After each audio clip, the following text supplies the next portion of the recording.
तो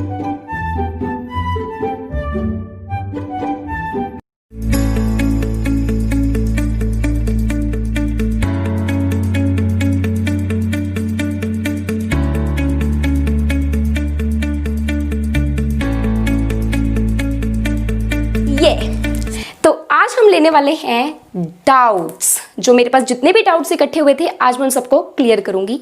सो this is the most amazing part which I was waiting for. I am really very excited for the same.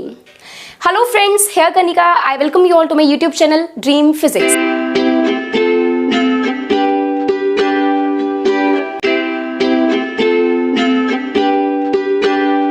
I hope you all are doing great.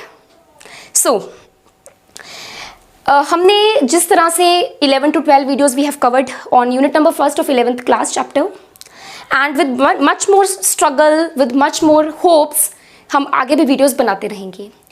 तो आज के session में मैं जो मेरे पास doubts आए हैं मैं उनको क्लियर करने की इंटेंशन से यहाँ पर आई हूँ। तो सबसे पहले मेरे पास बहुत इंटरेस्टिंग सा डाउट आया। मैंने जब कंजर्वेशन लॉज में एंटी पार्टिकल की बात की थी, मैंने बात की थी एंटी पार्टिकल की, तो उसमें मैंने कहा था कि मेरे पास क्या होता है, बीटा डिके में इलेक्ट्रॉन के साथ एंटी न्यूट्रिनो भी निकलता है। ये मैंने वहां पर एक्सप्लेन किया था, आप मेरी उस वीडियो में जाकर देख सकते हैं ये वाला कॉन्सेप्ट। तो ये बताया गया था कि एंटी न्यूट्रिनो निकला। तो मेरे पास ये डाउट आया, वो कहते हैं कि एंटी पार्टिकल क्या होते हैं, एक पार्टिकल का एंटी पार्टिकल का क्या मतलब है। एक पार्टिकल का एंटी पार्टिकल कौन होता है, जो उसका क्या है दुश्मन, उसके साथ भिड़ेगा तो दोनों नष्ट हो जाएंगे। देखिए, अगर मेरे पास एक कोई पार्टिकल है तो उसका एंटी पार्टिकल होता है। इस चीज का क्या मतलब है, ध्यान से सुनिए। एक तो एंटी पार्टिकल वो पार्टिकल होगा, वो चीज होगी जो इस पार्टिकल वाला मास ले रहा है, मतलब इन दोनों का जो मास होता है वो बिल्कुल सेम होता है। फिर क्या डिफरेंस है इन दोनों में? इन दोनों में डिफरेंस होता है इनका चार्ज अपोजिट होता है। ठीक है जी, ये चीज मैंने वहां पे बताई भी होगी कि चार्ज अपोजिट होता है। तो क्वेश्चन क्या आया, ध्यान से सुनिए, कि एंटी न्यूट्रिनो, न्यूट्रिनो तो न्यूट्रल होते हैं, ओके, इनके पास जीरो चार्ज होता है। अगर इलेक्ट्रॉन है उसके ऊपर पॉजिटिव चार्ज है, उसके एंटी पार्टिकल के ऊपर इलेक्ट्रॉन है उसके ऊपर नेगेटिव चार्ज है, उसके एंटी पार्टिकल के ऊपर पॉजिटिव चार्ज होगा। हो गया अपोजिट चार्ज वाली प्रॉपर्टी सेटिस्फाई। पर इसमें हम क्या कहें, ये न्यूट्रिनो तो न्यूट्रल है, तो एंटी न्यूट्रिनो जो उसका एंटी पार्टिकल है, ठीक है, वो फिर इसका एंटी पार्टिकल कैसे हो सकता है, ये मेरे से पूछा गया था कि न्यूट्रल का एंटी पार्टिकल होने का क्या मतलब है। बल्कि एंटी पार्टिकल तो वो पार्टिकल होता है जिसका चार्ज अपने पार्टिकल से अपोजिट हो। अब जिसका चार्ज नहीं है तो उसका अपोजिट करके हम क्या उसका एंटी पार्टिकल बनाएंगे।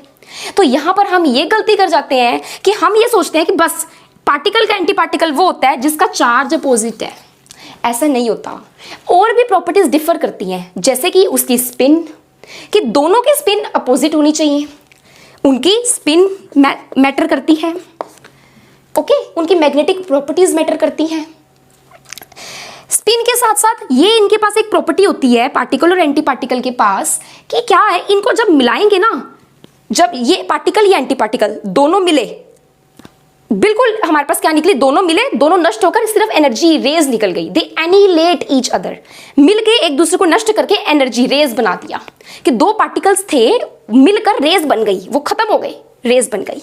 इसको कहते हैं एनिहिलेशन, कि ये एनिहिलेट भी कर देते हैं एक दूसरे को when they meet each other. Okay, अब जो एंटी न्यूट्रिनो है बच्चों, वो न्यूट्रिनो का एंटी पार्टिकल फिर कैसे हुआ, चाहे वो इस प्रॉपर्टी के ऊपर नहीं खड़ा उतर पा रहा, पर वो इन दोनों का स्पिन अपोजिट है, जो कि पार्टिकल और एंटी पार्टिकल की एक प्रॉपर्टी होती है कि दोनों का स्पिन अपोजिट है।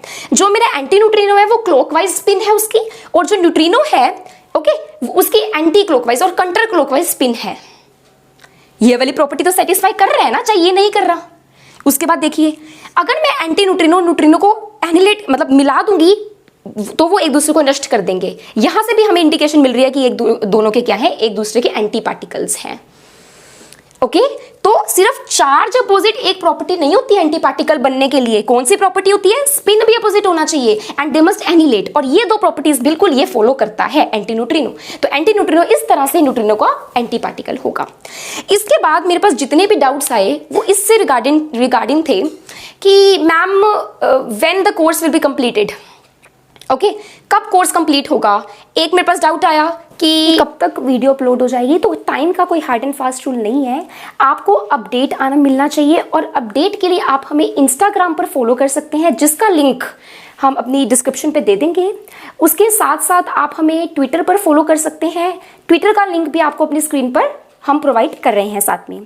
तो आप डेली अपडेट लीजिए and whenever you get update so you come to know that the video is out. और आप देख सकते हैं जब आपको उसकी नीड हो, जब आप उसको वो वाला कंसेप्ट आपको समझना हो। ओके और कब ये सारी वीडियोस प्रोवाइड करोगे? तो मैं आपको यही कहना चाहूँगी कि हम विद इन 1 डे, हमारा मोटिव रहता है कि आपके पास एक लेक्चर वीडियो आ जाए। अब हम अपना काम कर रहे हैं, आगे क्या होगा वो भगवान की मर्जी है। हमने अपने एक की लेक्चर वीडियो डालनी है रोज़, और हम पूरी कोशिश करेंगे कि हम पूरा कोर्स कंप्लीट करें। 11th 12th की पूरी फिजिक्स आपको एक अच्छे बेस बनाकर आपका सिखाई जाए। फिजिक्स जो है इज लव, तो वो लव को जगाना बाकी है और वो जगाना मेरा मोटिव है। एक मेरे पास कमेंट आया था कि यंग्स डबल स्लिट एक्सपेरिमेंट की आप लेक्चर डालो। यंग्स डबल स्लिट एक्सपेरिमेंट जो है वो 12th का टॉपिक है। 12th की वीडियोस मैं 11th की कुछ लेक्चर्स कवर अप करने के बाद 12th की वीडियोस पर आऊंगी। अब वो जो ऑप्टिक्स का लेक्चर है यंग्स डबल स्लिट एक्सपेरिमेंट, तो 12th की स्टार्टिंग का बेस बनाना पड़ेगा, तभी मैं ऑप्टिक्स पे जाऊंगी। तो आपको उसके लिए थोड़ा सा वेट करना पड़ेगा। बाकी हमारे लेक्चर्स कब आएंगे, क्या होगा, इसके लिए आप हमारा चैनल सब्सक्राइब कर सकते हैं और आप इसके साथ साथ हमारा इंस्टाग्राम पेज फॉलो कीजिए। इंस्टाग्राम पे कुछ अच्छी चीज भी कीजिए। ओके इंस्टाग्राम पेज फॉलो कीजिए, हमारा ट्विटर पेज फॉलो कीजिए, यहां से आपको रेगुलर अपडेट मिलती रहेगी। और आपसे यही रिक्वेस्ट है कि हम अपने टाइम पे क्या करते थे, मुझे एक कंसेप्ट समझा दिया किसी ने, मैं 10 बुक्स अपने सामने रख लेती थी और मैं ये सोचती थी कि ये कंसेप्ट मुझे जितने जहां जहां से मिल रहा है मैं सब पढ़ूंगी, उनमें से सब कुछ ट्राई करूंगी। फिर मेरे डाउट्स आते थे। Okay if you are having the doubts, इसका मतलब you are trying something new. इसका मतलब ये है कि आप कोशिश कर रहे हो। तो जितने ज्यादा डाउट्स आएंगे इसका मतलब आप उतनी ही अच्छी कोशिश कर रहे हो। और फिजिक्स सिर्फ कोशिश मांगती है। एक बार आप अपनी तरफ से कोशिश करके देखो, आपको इतनी अच्छी लग जाएगी फिजिक्स कि आप कहोगे कि हमने फ्यूचर में फिजिक्स ही परस्यू करनी है। केमिस्ट्री बायो वाले मेरे से नाराज ना हो, उससे तो कोई दुश्मनी नहीं है। तो आपसे यही रिक्वेस्ट है कि हमें प्लीज सपोर्ट कीजिए। आपके सपोर्ट से हम अपना बेस्ट करने की कोशिश करते हैं, उससे हमें मोटिवेशन मिलती है। बाकी लेक्चर्स प्रोवाइड करना, उनको समझाना, इसकी मैं गारंटी लेती हूँ। और आगे भी मेरे पास जितने डाउट्स आएंगे मैं उसको बिल्कुल उसको क्लियर करूंगी। सो आप अपने डाउट्स जितने हो सके कमेंट सेक्शन में डालिए, I will clear them all. And please do not forget to subscribe my channel और Instagram page and Twitter page को भी फॉलो कीजिए। Thank you.